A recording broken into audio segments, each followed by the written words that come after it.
The spirit of Eid al-Adha, the spirit of Eid al-Adha. Assalamu alaikum wa rahmatullahi wa barakatuh. Dear student, I hope you are fine. I warmly welcome you to this important course, which is named Rulings on Qurbani. Qurbani reminds us of the great sacrifice of Allah's beloved Prophet, Hazrat Ibrahim alayhi salam. This act is also a sunnah of our beloved Prophet, sallallahu alayhi wa alihi wasallam. Even those who do perform it often make several mistakes.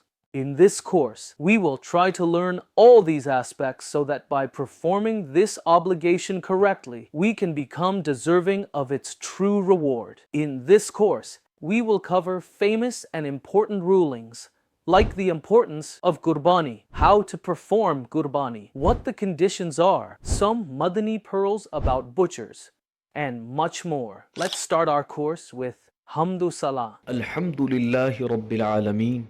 والصلاة والسلام على سيد المرسلين أما بعد فأعوذ بالله من الشيطان الرجيم بسم الله الرحمن الرحيم. According to this hadith, نية المؤمن خير من عمله. Translation: the intention of a believer is better than his action. Let's make some good intentions. I will learn the Islamic knowledge to please Almighty Allah and to gain reward, insha'Allah. After learning, I will act upon my knowledge, insha'Allah. I will preach it to others, insha'Allah. Now that we know the purpose of this course and its intentions, are you ready to discover how one simple act of Qurbani can bring immense rewards and even protection from hellfire? Let's find out in the next video.